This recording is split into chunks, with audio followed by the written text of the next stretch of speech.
Bismillahirrahmanirrahim. Assalamualaikum warahmatullahi wabarakatuh. Alhamdulillahirabbil alamin.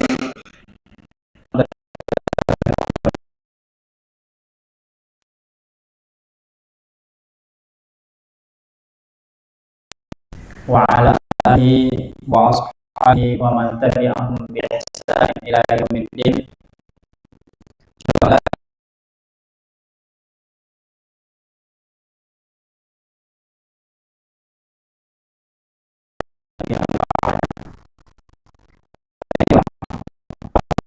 Allah saya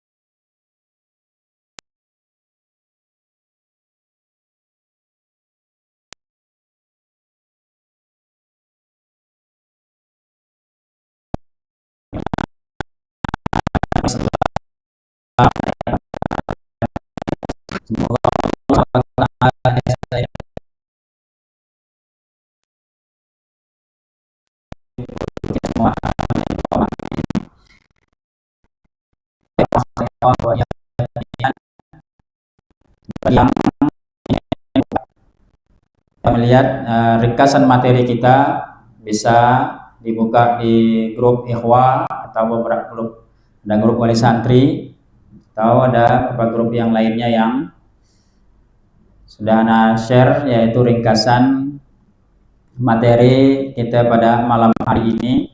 Materi kita tematik malam hari ini yaitu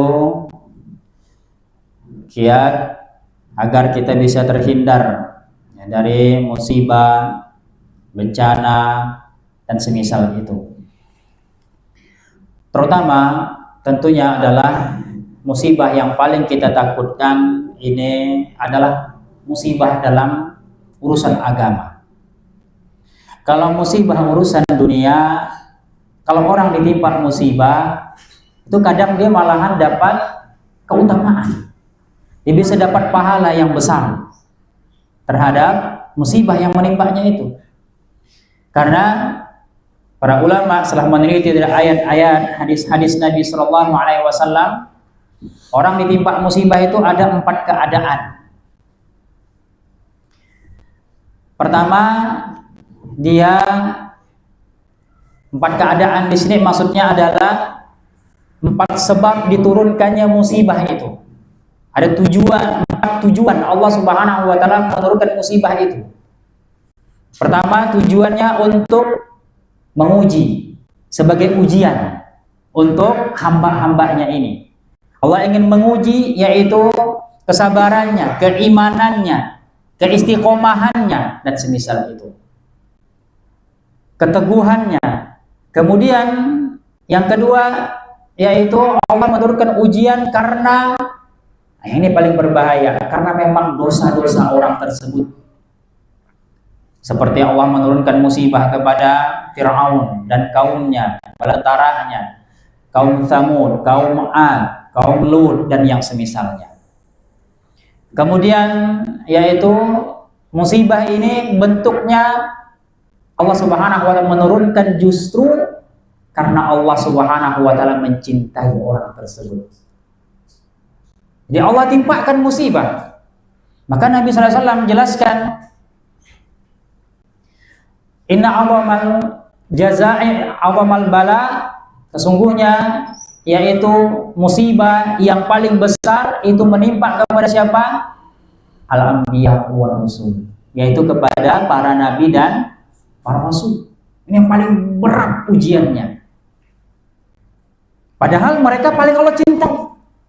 Bahkan Nabi kita Shallallahu Alaihi Wasallam menerangkan, ketika kalian ditimpa musibah, maka ingat dengan musibahku.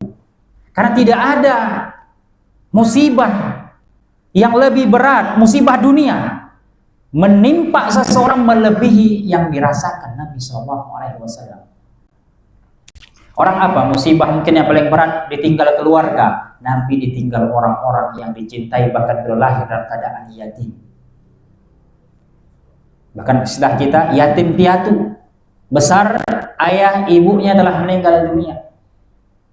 Sebelum lahir ayahnya sudah meninggal dunia. Kemudian masih usia kecil, bayi, ibunya telah meninggal dunia. Kemudian ketika orang kena ujian, kena bala, kena yaitu hal-hal yang tidak mengenakan, Nabi SAW lebih berat daripada itu. Beliau pernah diboikot sampai 3 tahun. Diboikot di satu tempat, di lembah, yang tidak boleh berjual beli orang dengan beliau. Terboikot, terkurung. Di antara mereka yang lemah fisiknya, yang terboikot bersama Nabi SAW, sampai ada yang meninggal dunia.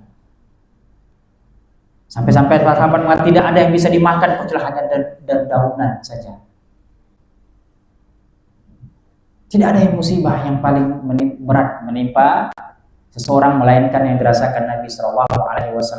Kalau ada orang misalkan didapat gangguan dari tetangga, dari teman, dari keluarga, Nabi keluarga sendiri yang memusuhinya, yang memerangi Nabi SAW, yang ingin membunuh Nabi SAW. Bahkan beliau terusir dari kampung halaman beliau yang sangat beliau cintai, sebagaimana yang terkenal perkataan beliau atau hadis beliau, wahai Makkah, seandainya aku tidak diusir oleh kaumku, demi Allah aku tidak akan meninggalkan engkau. Beliau cinta kepada Makkah. Di sana ada Ka'bah, di sana ada Masjidil Haram. Yang satu kali orang sholat di Masjidil Haram 100.000 kali. 100.000 kali kita sholat di Surah Asy-Syakirin ini, di masjid-masjid yang lain. Kelipatannya 1 kali. Orang sholat di Masjidil Haram 100.000 kali lipat. Bagaimana Nabi SAW tidak mencintainya? Nah, dengan musibah itu kadang Allah turunkan kepada orang-orang yang Allah cintai supaya apa? Supaya lebih, yaitu tinggi derajatnya. Kemudian ada pula musibah yang terakhir, memang Allah menurunkan untuk mengampunkan dosa-dosa seseorang. Karena ini banyak dosa, banyak lalai, maka Allah turunkan dia musibah untuk menggugurkan dosa-dosanya. Nah, untuk menggugurkan dosa-dosa ini di antara bentuk yaitu musibah ketika menimpa seseorang. Itu musibah dunia. Hal-hal yang tidak mengenakan, dan kita tidak pernah lepas. Dan kita hidup di dunia ini semuanya sedang dalam keadaan diuji. Orang miskin diuji dengan kemiskinannya, orang kaya diuji dengan kekayaannya, rakyat biasa diuji dengan keadaannya, penguasa diuji dengan jabatannya, orang sehat diuji dengan kesehatannya, orang sakit pun diuji dengan rasa sakitnya. Semua kita sedang diuji. Siapa yang di antara mereka bersyukur dan siapa yang bersabar? Semua kita sedang diuji oleh Allah Subhanahu wa Ta'ala. Diuji dengan hal-hal yang enak, bersyukurlah dia. Dia gunakan tidak ketaatan, di atas ketaatan kepada Allah Subhanahu wa Ta'ala, atas nikmat-nikmat yang Allah karuniakan kepadanya tersebut. Dia gunakan di atas ketaatan atau malah sebaliknya. Kemudian yaitu orang yang mendapatkan hal-hal yang tidak enak, diuji dengan kesabarannya, sabar atau tidak dia ketika ditimpa musibah, bencana dan yang semisalnya. Tapi bagi oleh jemaah sekalian, maka yang paling berat itu, yang paling berbahaya itu adalah bahkan Nabi SAW berdoa berlindung agar tidak ditimpa musibah di bagian agama. Apa musibah bagian agama? Dia terkena syubhat.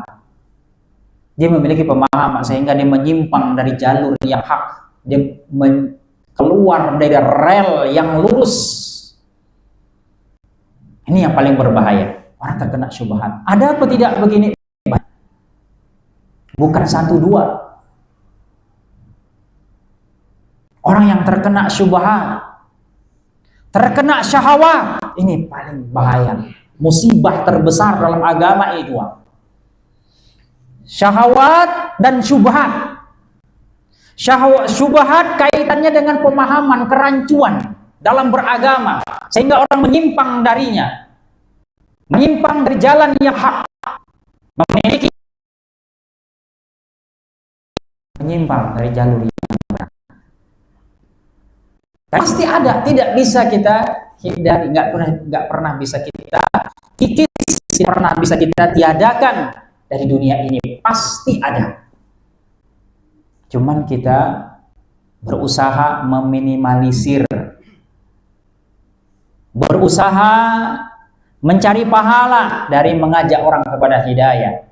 Adapun ketika kita ingin berdakwah, mengajak orang, tujuannya untuk menghilangkan seluruh penyimpangan yang ada di muka bumi ini, atau mengislamkan seluruh umat manusia yang ada di muka bumi ini, tidak akan pernah bisa. Karena sudah menjadi ketetapan Allah, adanya kafir, ada orang-orang kafir, adanya orang-orang yang menyimpang. Pasti ada. Cuman kita berusaha untuk cari pahala.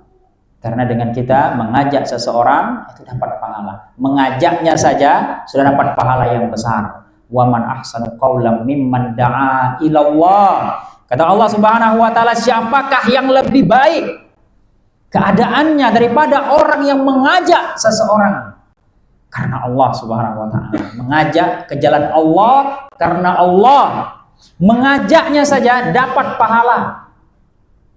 Ayo, atau bang, om, paman, keluarga, apapun lah panggilannya, kita ajak kepada hidayah, ajak ke kajian. Kita ajak ke kajian saja, kita niat untuk mendakwahkan dia, pahala yang sangat besar. Belum apa-apa, dia ikut ajakan kita, dapat lagi bonus. Ini yang lebih besar lagi. Kata Nabi SAW, man dalla ala khairin falahu mislu ajri man fa'ila man amila. Kata Nabi SAW, barang siapa yang mengajak kepada kebaikan, maka dia akan mendapatkan pahala dari orang yang mengikutinya dan tidak mengurangi sedikit pun. Baik, wajah mas sekalian. Jadi apa saja kiat-kiat agar kita bisa terhindar daripada musibah, terutama yang paling kita takutkan musibah urusan agama tadi, syubhat dan syahwat. Syubhat urusannya masalah urusan agama, pemahaman, penyimpangan orang sehingga menjadi keluar dari jalur yang hak, menjadi keluar bahkan dari hidayah gara-gara kena syubhat. Yang kedua, syahwat. Syahwat dan syubhat ini sama-sama akan bisa mengeluarkan seseorang dari jalan yang hak. Orang gara-gara syahwat, kebanyakan maksiat, bisa keluar dari hidayah. Dan ini banyak, bukan satu dua. Kita saksikan. Bahkan pernah ceritakan beberapa daerah, yaitu saya mendapatkan sendiri teman satu pondok, satu pesantren sama anak, satu pesantren, cuman dia di adik kelas. Keluar tidak berada di kelas, kemudian tidak mendapatkan teman-teman di daerahnya yang sepaham dengan dia. Dia awal keluar, masya Allah, semangat ekstra josnya luar biasa. Habis semua orang dibantai sama dia. Nah, sampai keluarganya mau nikahan pun tidak dibolehkan pakai antar-antaran. Kita ini bukan mau jual keluarga kita, nah, tidak boleh. Saking ini, karena dia cuma dia nggak selesai pondoknya. Nah, tapi kalau berjalan dia berkawan sama temannya yang kurang beres, akhirnya kembali tidak jelas, sholat sudah tak ada. Lebih parahnya apa? Jadi pecandu narkoba. Pecandu narkoba. Ada Allah. Nah, semoga Allah Subhanahu wa taala berikan kepadanya kembali kepada hidayah. Nah, Tapi unik, alhamdulillah, dia uniknya itu meskipun dia di atas ya tadi dia tidak lagi sholat, kemudian dia tidak narkoba, tapi pemahaman masih. Kalau bicara masalah akidah masih bertahan, masalah bid'ah masih bertahan. Nah, masih bertahan, tapi cuma maksiat. Nah, dia kenaannya kepada apa? Syahwat. Dia syubhat masih aman. Kalau bicara masalah bid'ah, masalah syirik, dia masih bertahan. Masih tetap pada akidah dia, pemahaman dia, tapi maksiat. Udah tak bisa lagi dia menahan. Ini paling berbahaya. Syahwat, syubhat, dua penyakit yang paling berbahaya, musibah yang paling besar dalam urusan agama. Baik. Apakah kita bisa terhindar daripada ini? Pasti bisa. Karena Allah Subhanahu wa taala telah menyiapkan jalurnya, jalannya, caranya, kiatnya. Baik Allah jelaskan dalam Al-Quran ataupun hadis Nabi SAW bagi siapa yang jujur ingin terhindar dari hal tersebut dengan niat yang ikhlas disertai dengan usaha, pasti Allah selamatkan, dan itu janji Allah Subhanahu wa taala. Karena Nabi SAW bersabda, "Innallaha la yanzuru ila suwarikum wa amwalikum walakin yanzuru ila qulubikum wa a'malikum." Kata Allah Subhanahu wa taala, kata Nabi SAW, Allah tidak melihat rupa-rupa kalian, fisik-fisik kalian. Dan Allah tidak melihat harta dan kedudukan kalian. Tapi yang Allah lihat hati kalian dan amal kalian. Hati, para ulama sebutkan tekad, termasuk dalam segala urusan kebaikan. Ada tidak tekad untuk dia misalkan terhindar daripada musibah ini? Kalau jujur dia ingin terhindar, kemudian setelah itu apa? Dia disertai dengan amal, menempuh caranya, maka pasti Allah akan tunjuki. Karena Allah juga berfirman dalam Al-Quran, kata Allah Subhanahu wa taala, "Man jahadu fina lanahdiyannahum subulana." Barang siapa yang bersungguh-sungguh berjihad di jalan kami, pasti kami akan tunjukkan jalan tersebut. Ulama sebutkan konteks ayat ini memang untuk jihad fisabilillah. Tapi kata para ulama ini berlaku untuk seluruh kebaikan. Siapapun yang berusaha ingin menempuh sebuah kebaikan dengan tekad dan niat yang ikhlas, kemudian disertai menempuh jalannya, pasti Allah akan tunjukkan tersebut. Maka siapapun dia yang benar-benar jujur ingin terhindar dari musibah, malapetaka, terutama musibah yang paling besar di urusan agama atau bahkan urusan dunia, kemudian dia tempuh jalannya, dia tempuh kiat-kiatnya, dia lakukan sesuai yang dituntunkan oleh Nabi SAW, maka pasti Allah akan selamatkan dia. Illa, kecuali memang yang sudah Allah takdirkan untuknya, tapi itu bukan untuk apa? Membahayakan dia, merusak dia, tapi tadi untuk meninggikan derajatnya. Jangan pula kita berpikir, oh saya sudah menempuh jalan-jalan ini, tapi kenapa pula saya masih sakit? Kenapa pula saya bisa masih ini? Tadi boleh jadi itu sakit, boleh jadi itu musibah. Bukan karena yaitu Allah benci, tapi justru Allah semakin sayang, semakin cinta kepada kita. Allah beri dia ujian. Karena Nabi SAW bersabda, "Man ahabballah, idza ahabballahu qauman ibtalahum." Apabila Allah telah mencintai satu kaum, Allah beri dia ujian. Nabi SAW kata dia, Allah Nabi uji. Bagaimana kita kisah para nabi yang diuji yang luar biasa. Nah, kemudian kita langsung kepada kiatnya. Tidak pada yang itu ada pendahuluan, rumus dan tujuan, penelitian, landasan, seterusnya. Kita langsung kepada pembahasan. Ya, pembahasan.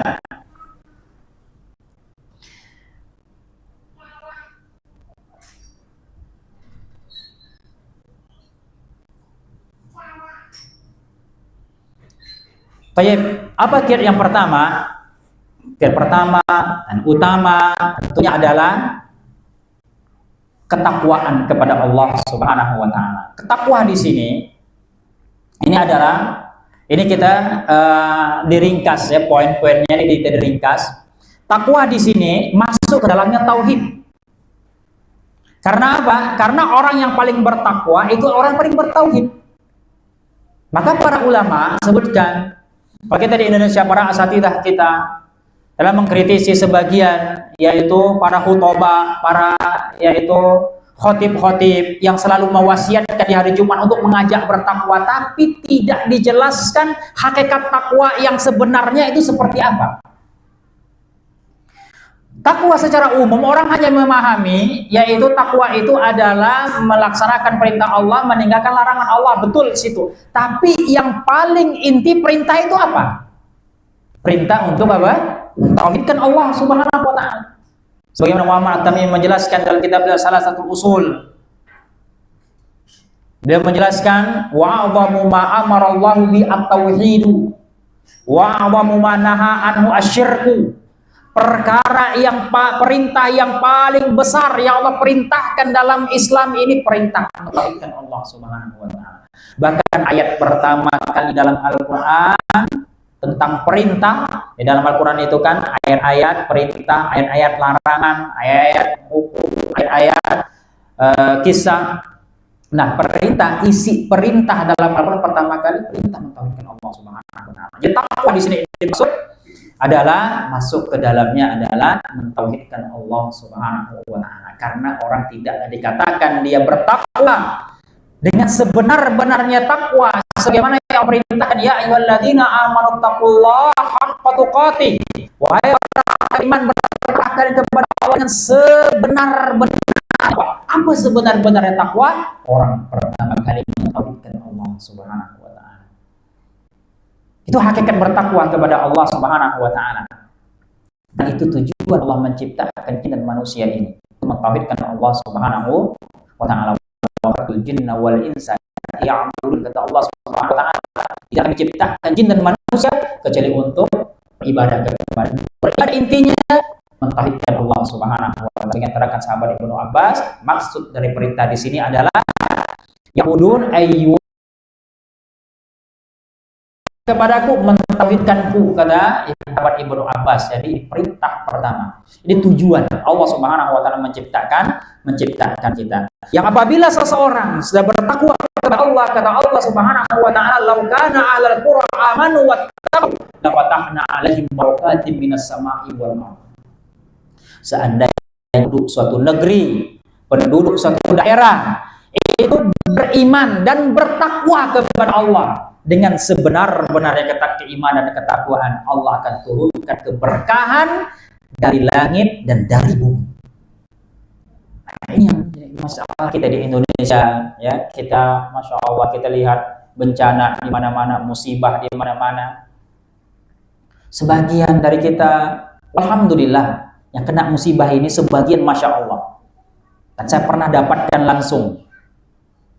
Saya pernah bertahun-tahun yang di Palu tahun berapa? Bencana di Palu tahun berapa? Ada ingat tak? Tahun berapa deh? Bencana di Palu.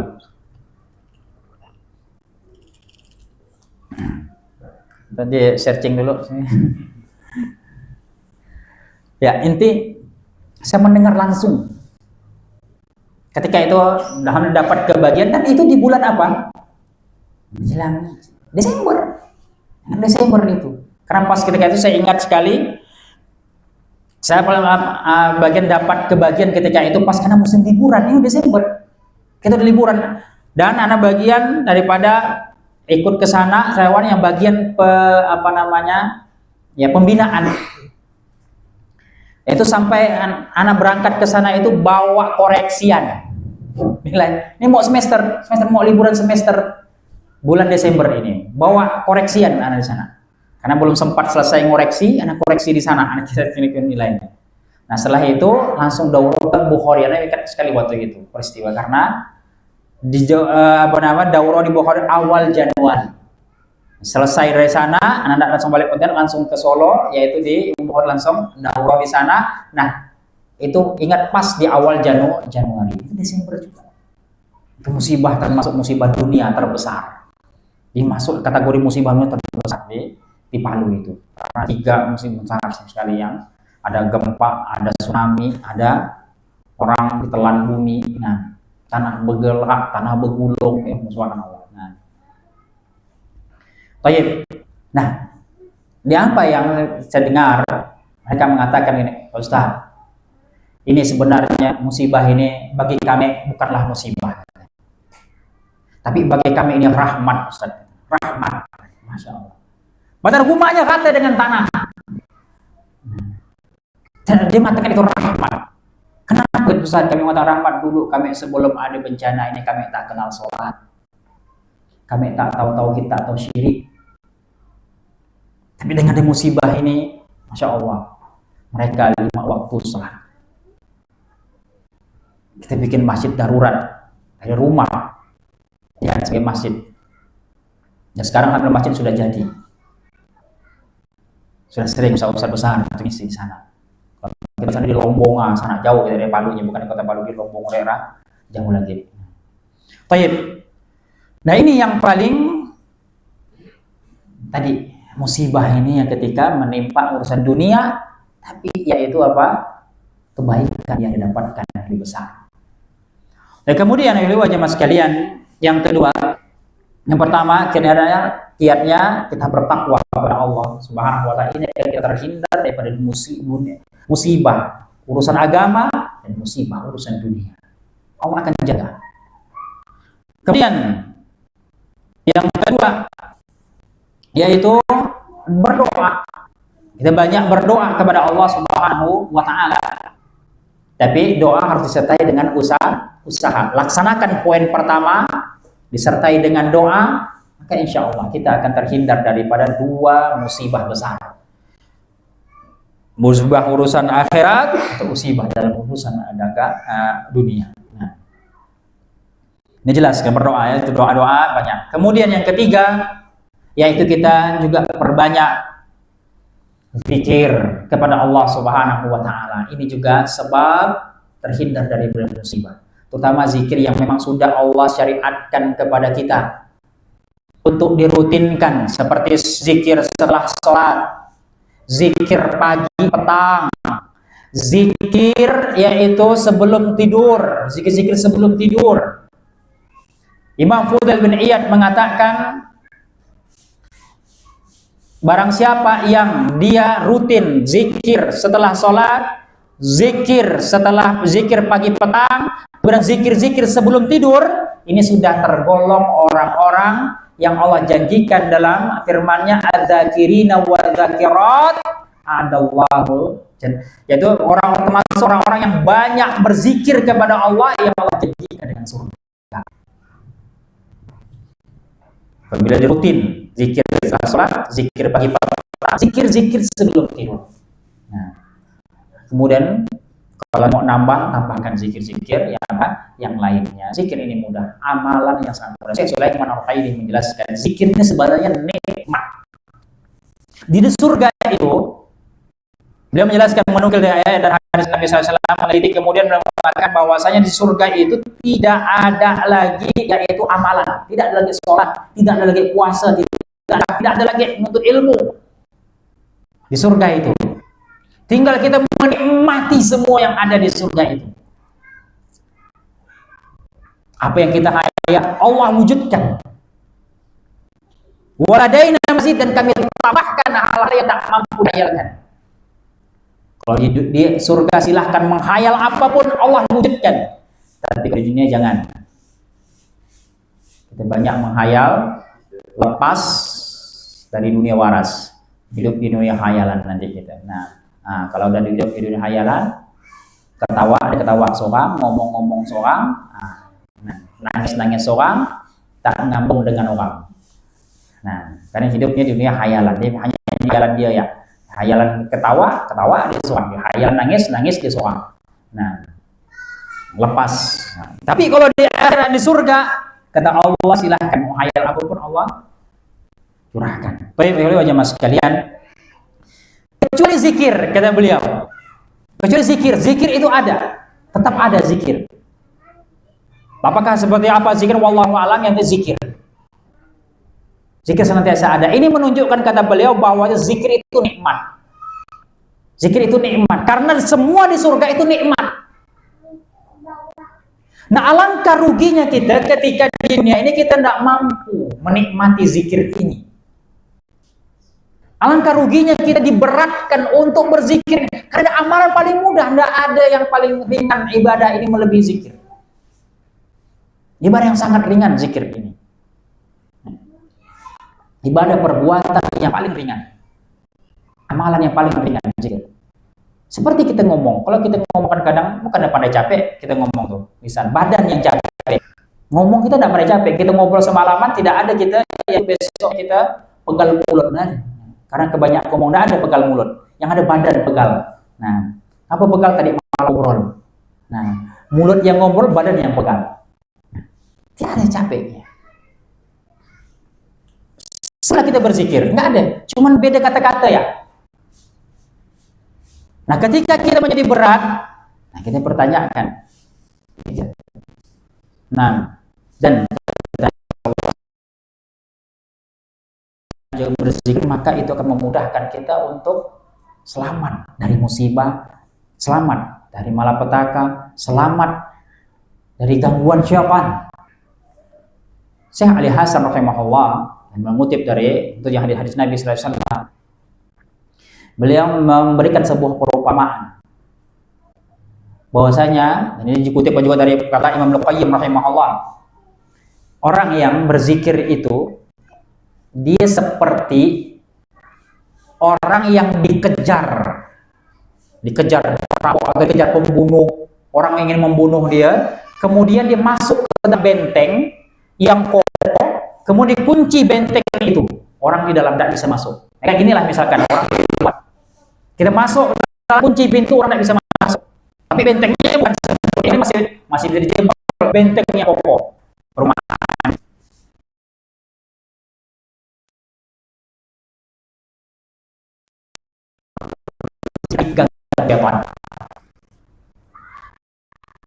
Seperti dia masuk sehingga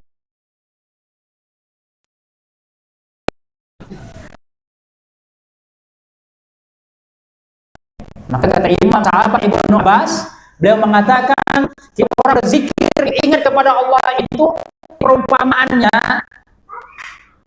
kata beliau, di dalam hati kita ini itu ada 4 syaitan tinggal di hati kita ini. Begitu kita ingat Allah, berzikir kepada Allah, syaitan itu akan pergi. Tapi begitu yaitu kita syaitan itu datang lagi, dan begitu seterusnya setiap hari, setiap saat. Lalai kita berzikir, dan berzikir kita pergi syaitan, dan begitulah seterusnya.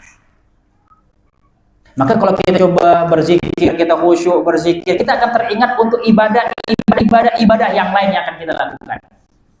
Tapi ketika kita lalai, kita akan teringat dunia apa dan seterusnya. Nah, dan begitu seterusnya. Karena kata Imam Al-Qayyim, hati itu tidak ada 2, hanya 1. Kalau dia teringat akhirat, berzikir kepada Allah, maka dia teringat cinta kepada akhirat. Dia akan timbul keinginan beribadah. Tapi ketika itu hilang, zikirnya hilang, akhirat pun akan hilang. Tidak bisa, yaitu dua-duanya. Pilih salah satu ini. Ketika hati ini akan banyak berzikir, dia akan banyak ingat kepada akhirat. Kemudian ketika dia lalai berzikir, dia pun ingat akan kepada urusan dunia. Nah, kalau ini sudah terbiasa dilakukan, maka di dalam urusan ibadahnya, sholatnya akan terasa lebih nikmat. Maka kita lihat Nabi SAW. Nabi itu begitu sholat, pikir dunianya hilang dan belum merasakan nikmat luar biasa dalam sholat. Nikmat.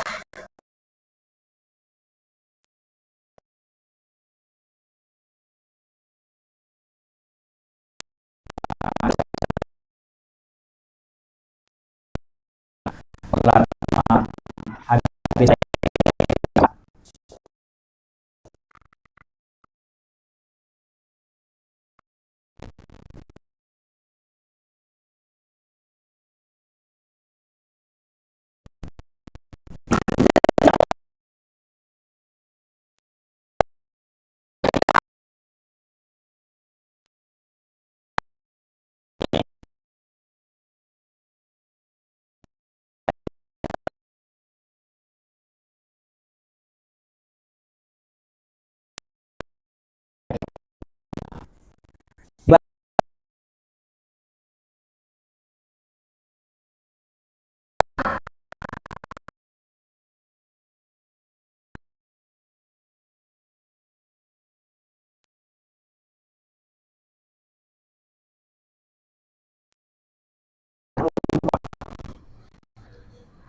terkena nikmatnya.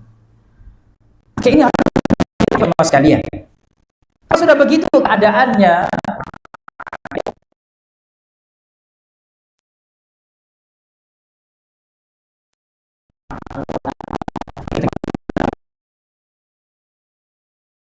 sedikit ingat Allah, sedikit langsung ingat Allah, sedikit langsung ingat Allah. Maka ketika beliau yang di antara itu banyak ya, kalau baca terakhir saja ya ma'ruf yang sedikit, ketika sudah terpojok berada di pinggir lautan, depan lautan sudah ada innal mudur kita ini. Mana sudah diselesaikan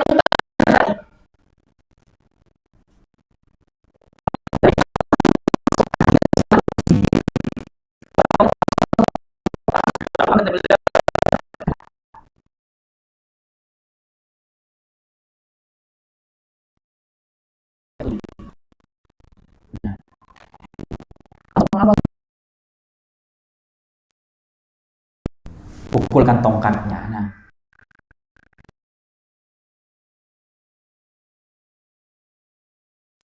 tidak akan bisa sanggup seperti itu banyak berzikir kecuali kita harus berusaha untuk melatih.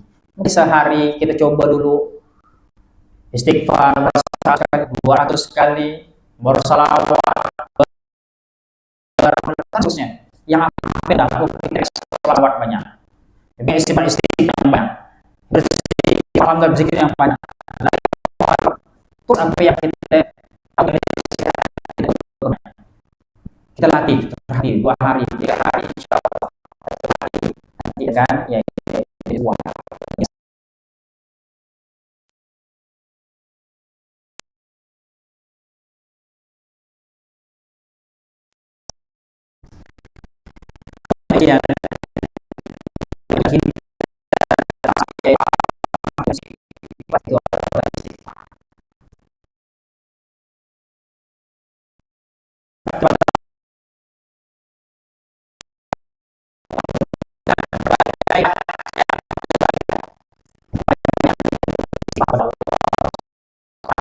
Banyak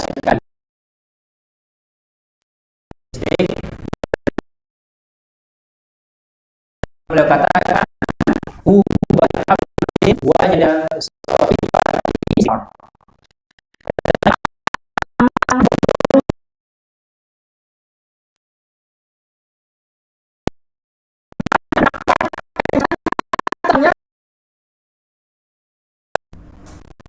sama zikir mudah.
urusan dunia, coba kita urusan dunia, perusahaan, tidak ada perusahaan yang tanpa pendanaan, tanpa program.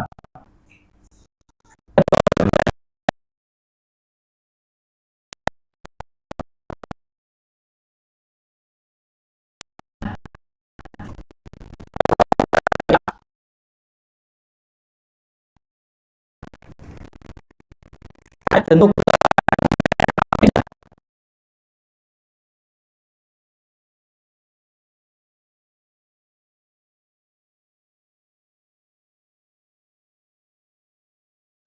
yang matang, kira-kira itu berhasil benar.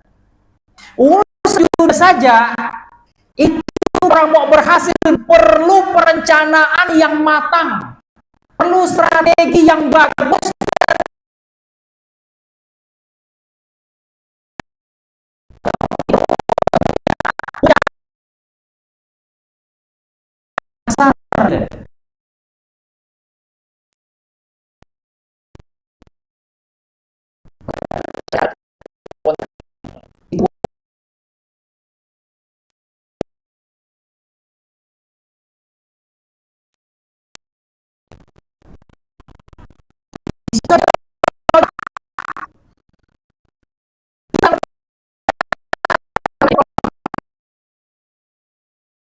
Masa apalagi kita mau sukses di akhirat,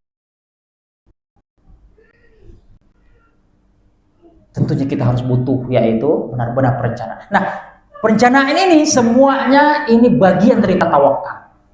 Karena tawakal perencanaan dibuat dengan perencanaan yang matang. Karena tawakal itu adalah kita menempuh sebab. Tawakal itu tidak hanya sekedar kita, bukannya kita ini adalah pasrah, bukan, tapi kita tawakal itu adalah i'timadul qalbi ala ilallah atau ala Allah mal akhdil asbab as-sahihah. Kita menyandarkan hati kita kepada Allah, menggantungkan hati kita kepada Allah dengan menyempuh sebab-sebab. Nah, kita ingin selamat dari musibah, kita standarkan hati kita kepada Allah, kemudian kita tempuh sebabnya. Tadi musibah yang paling besar urusan agama. Urusan dunia itu kecil, kita pasti akan ditimpa hal-hal tidak dienakkan pasti. Tapi jangan sampai kita dikena urusan agama. Tapi bagi jemaah sekalian, maka ini kiat-kiat ini sederhana, tapi insya Allah apabila kita benar-benar menempuhnya dengan baik dan benar, kita dengan bersungguh-sungguh, kemudian sambil mohon pertolongan kepada Allah Subhanahu wa taala, insya Allah kita akan selamat, yaitu daripada bencana, musibah, baik musibah dunia, apalagi musibah agama. Nah, semoga Allah Subhanahu wa taala selamatkan kita daripada musibah-musibah tersebut. Amin Allahumma amin. Kita tutup dengan kafaratul majlis, semoga bermanfaat. Subhanallah bihamdik, syada la ilaha illa anta, astaghfiruka wa atubu ilaik. Assalamualaikum warahmatullahi wabarakatuh.